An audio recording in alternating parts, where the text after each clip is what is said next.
Saya sebagai mahasiswa aktif baru semester akhir. Udah tadi. Ya, muka doang ya. Dan di sini saya berasal dari Universitas Siliwangi. Universitas. Ya. Dan saya juga berasal dari jurusan pendidikan.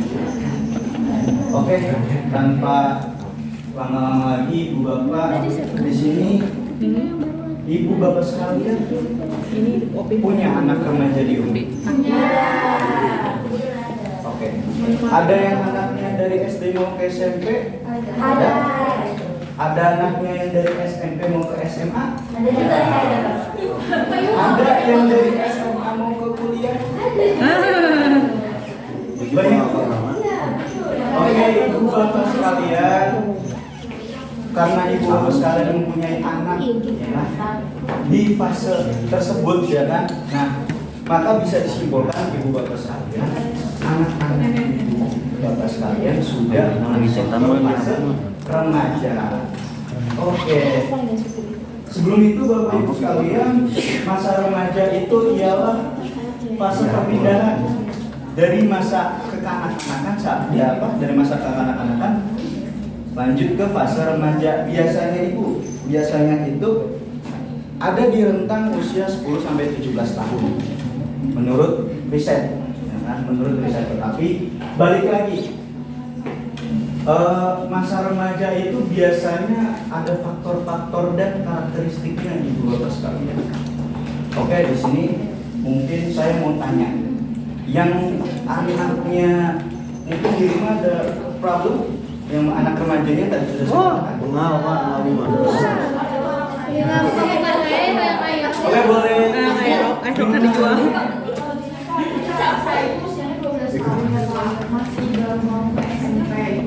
Nah, dulu tuh anak saya tuh cukup dekat lah sama saya, sama cerita lah, dia belajar apa gitu. Tapi makin kesini justru jadi senangnya main di luar Pak. Terus membangkang banget Pak. Menjebakir Iya, nggak bisa diatur lagi. Campur banget. Udah diajak cewek. Membangkang ya Ibu. Kalau Ibu boleh. Anak saya tuh banyaknya Iya. bingung. Kayak itu loh, ada satu ini yang kayak gitu. Kan saya berharapnya kan anak pertama ya Pak. Nah, tapi nggak ada apa ya yang saya harapkan bisa diharapkan buat saya ajak komunikasi apa yang gitu.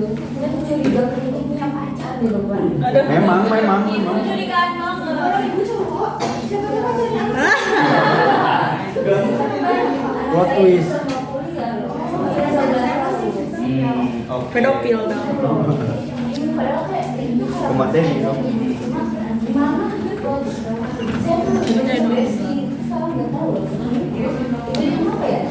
Oke Ibu, ya kan? Di sini anak Ibu suka membangkang, anak Ibu suka nurut. Nah, maka dari itu balik lagi Ibu, apa itu masa remaja? Masa remaja adalah masa peralihan dari anak-anak menuju remaja yang biasanya terjadi pada usia 10 sampai 17 tahun. Nah, pada fase ini juga terjadi banyak perubahan, bukan cuma fisik tapi juga cara berpikir dan emosi pada anak. Nah, Ibu, anaknya susah nurut. Dulunya bestie, dulunya dekat, dulunya nurut lah apa kata orang tua. Tapi ketika sudah masuk ke fase itu, cara berpikir dan emosi anak itu berubah. Yang pertama, cara berpikir mereka kenapa bisa berubah Ibu nggak mau nurut? Karena mereka juga mikir, saya nurut mulu, bosan, saya juga pengen yang lain. Kirain ya mungkin ini anak Ibu yang pertama agak kurang susah dibilang, mungkin anak keduanya semoga saja bisa lah Ibu kan. Di sini kita kan sembari sharing, sembari berbagi pengalaman dan berdiskusi gitu Ibu. Jadi anak Ibu yang pertama kita jadikan masalah. Masalah. Parah Bu. Jadi ini Bu, jadi sumber pembelajaran buat anak Ibu yang Parah. Subjektif Bu itu Bu. Anak Ibu yang membangkang. Oke, kenapa mereka juga bisa balik lagi Bu, berpikir dan emosi anak. Nah, yang saya tekankan di emosinya, kenapa dia bisa membangkang? Karena dia juga berpikir gitu loh. Gimana tuh Pak? Bosan saya ngurusin orang tua. Kan saya juga sayang sama anak, nggak mau anak ini marah Pak. Bakar anaknya.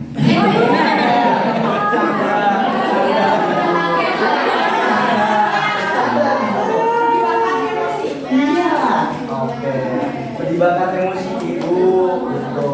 Jadi dan ibunya juga bisa memahami kenapa anak itu membakar. Oke, ibu lanjut ke ada karakteristik remaja. Nah, balik lagi ke masalah-masalah yang tadi ibu sebutkan. Bakar. Anak-anak itu kan sudah beranjak remaja, ya kan?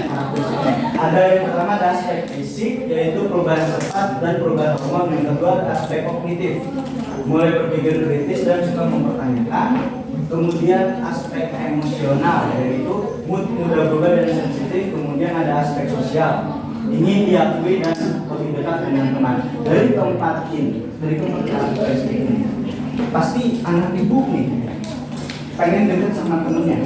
Oke, saya catat. Terus anak ibu pasti suka marah-marah, sensitif orangnya kalau misalnya ditegur kalau ngelakuin kesalahan. Oke, lanjut ibu ke ada yang namanya penyebab renggangan hubungan orang tua dan remaja. Ada 4 poin yang harus kita pahami. Yang pertama itu ada orang tua masih memperlakukan remaja seperti anak kecil. Nah, ibu, kenapa anak ibu di sini? Karena ibu sendiri masih memperlakukan remaja anak ibu itu kayak anak kecil. Kakak. Tapi kan ibu bapak-bapak bener gak sih kalau di mata orang tua mah anak mah Ya ibu. Tanya angka duduk kamu mah. Udah kecil, meskipun kayak gini. Ya, balik lagi ibu. Orang tua masih memperlakukan remaja seperti anak kecil. Kalau semisal ibu, ini ya, coba lanjut aja nih dulu ibu. Ke komunikasi yang terlalu terkontrol tanpa adanya dialog. Nah, tanpa adanya dialog. Di sini saya tekankan tanpa adanya dialog. Biasanya kan, coba ibu, kenapa anak ibu sekarang susah nurut? Ya, mungkin karena saya lebih banyak ke adik-adik kali ya. Itu yang kamarnya ya udah gede adik maksudnya. Itu bisa jadi salah satu penyebabnya itu. Nih, bisa jadi. Karena ini lagi ibu, kan di satu sisi ibu kan nyuruh kerja ya, tapi tanpa ada dialog lanjutan kayak semisal kamu sholat, ibu nyuruh anaknya sholat, tapi anak itu kayak sebenarnya dalam hatinya kayak gini gitu, kan? Maka dari itu ibu lanjut ke mengabaikan pendapat anak. Nah, tadi ibu anak katanya sensitifan ya ibu ya. Kalau ditegur gak mau. Nah, balik lagi ibu mengabaikan pendapat. Biasanya anak itu di fase remaja ini memang agak susah ditegur. Karena apa? Balik lagi ke emosionalnya mereka. Soalnya tinggi, darah muda, egois gede.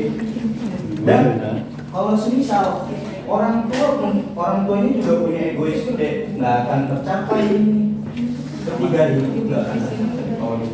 Kalau balik lagi, Iya, penilaian.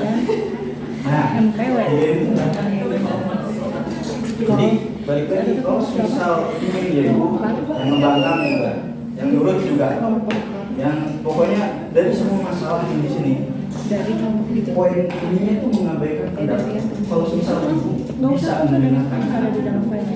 Jadi tektokan lah bahasanya. Orang tua dengerin anak, anak dengerin orang tua.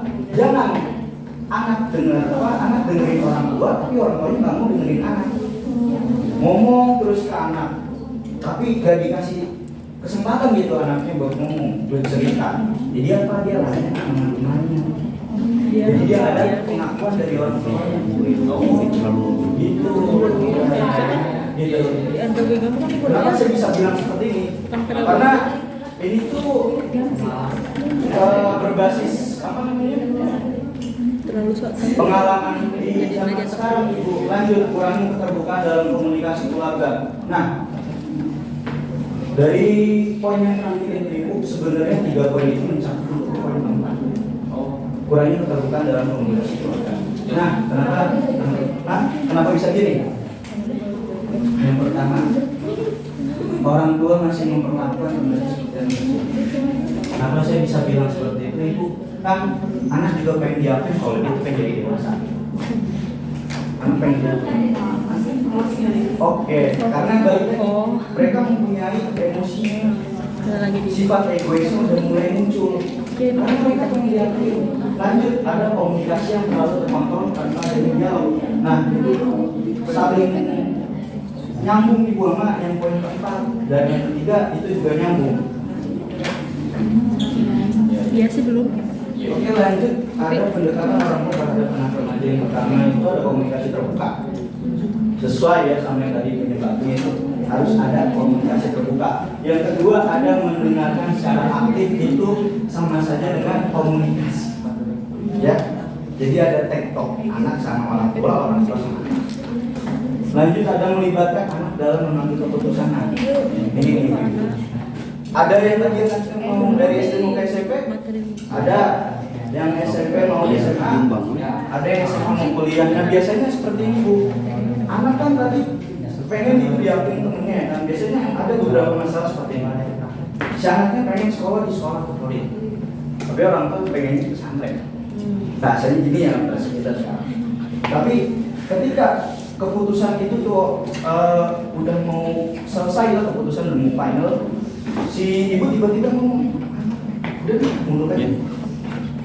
Karena kita bisa tahu yang lebih baik siapa buat anak itu. Ya saya tahu, ibu-ibu, bapak juga saya tahu. Saya tahu. Pilihan orang tua itu adalah pilihan terbaik. Betul. Tapi kan bagusnya anak itu diberikan karena apa? Orang tua yang memilih, anak yang menjalankan. Kalau misal orang tuanya yang memilih tapi anaknya nggak menjalani, sia-sia dong. Sia-sia orang tua ngeluarin duit, orang tua ngingin waktunya buat anaknya misal kalau mundur gimana? Sia-sia dong. Bener nggak? Jadi harus nanti kalau misal ini banyak sih masalahnya. Kalau misal anaknya sebenarnya ngobrol tapi nggak mau pesantren, tapi tiba-tiba karena dia mungkin merasa menurut saya pilihan orang tua bagus kan kata ibu. Tapi kalau misalnya nanti sampai pondok apa gimana? Nggak bisa gitu. Nah, jadi penting ibu melibatkan anak itu dalam mengambil keputusan. Salah satu contohnya itu. Oh iya. Lanjut ibu bersikap tegas namun tetap. Nah ini balik lagi ibu. Kalau ibu ingin tegas tapi tetap ingat, 3 ini harus dilakukan. Harus. Soalnya anak juga bakal segan. Kalau misal ditegur sama orang tua, meskipun dengan bahasa yang halus. Kalau 3 ini sudah terpenuhi, ibu saya jamin ini mas, saya jamin. Anak itu bakalan nurut sama kita. Itu bukan. Oke ibu, maka dari itu saya pengen dong ibu. Tadi kan saya sudah dikasih semuanya. Baik, iya. Nah, Iya, yang mana tas? saya pengen ibu. Oh, tas di sini. Saya Iya, tadi. bisa membawa di sini. Cok, enggak. Bisa itu menyebutkan salah satu karakteristik perkembangan akal. Jadi biar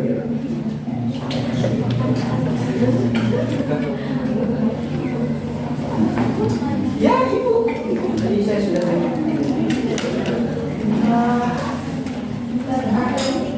Ya, satu salah satu aja. Oke. Di mana ada perubahan yang cepat. Oke. Terus sama perubahan hormon. Oke, baik ibu. Ya itu pasti ya ibu ya. Soalnya kan juga terus bertumbuh manusia. Lanjut ibu, di sini saya pengen ibu ibu nyebutin tadi apa namanya pendekatan. Ibu boleh kan ibu anaknya tadi saya Susanul. Ternyata yang tadi itu kita tuh harus banyak berkomunikasi ya meskipun anaknya banyak tapi ya harus bisa dia komunikasinya ya komunikasinya terbuka. Mungkin saya juga harus menunggu Nah, ibu benar gengsi. Soalnya kan pasti makin lama kalau anak makin dewasa kayak anak tuh bakalan gengsi ya kan, orang tuh juga pasti gengsi juga gitu ke anaknya, soalnya ngerasa itu juga negor kan orang begini ya kan. Udah harus banyak pendekatan juga tuh Pak. nah ya itu ibu bagus. Apa namanya pendekatan ya, saya juga di sini juga notice ibu apa, saya ingatin kembali buat ibu semuanya kalau ya perkembangan remaja ini memang sangat sulit lah buat dibahas sekarang. Oke ibu, lanjut ke kesimpulan. Anak remaja itu tidak butuh orang tua yang sempurna, tetapi butuh orang tua yang mau memahami anak. Memahami dan mendampingi. Yes, cukup sekian ibu. Mungkin di pertemuan selanjutnya kita bisa berbagi pengalaman atau mungkin diskusi lebih lanjut dengan waktu yang lebih cukup mungkin. Oke, mungkin dari saya sekian. Wassalamualaikum warahmatullahi wabarakatuh. Waalaikumsalam warahmatullahi wabarakatuh. Terima kasih ya Kak. Terima kasih Bapak ya Bu ya. Amin amin ibu. Nanti saya mau minta itu ya. Oh iya ibu. Ini dari WA Group. Oh di WA Group ya ibu. Tadi kan udah saya masukin ya. Oke ibu, terima kasih. Silakan ibu kembali ke rumah masing-masing.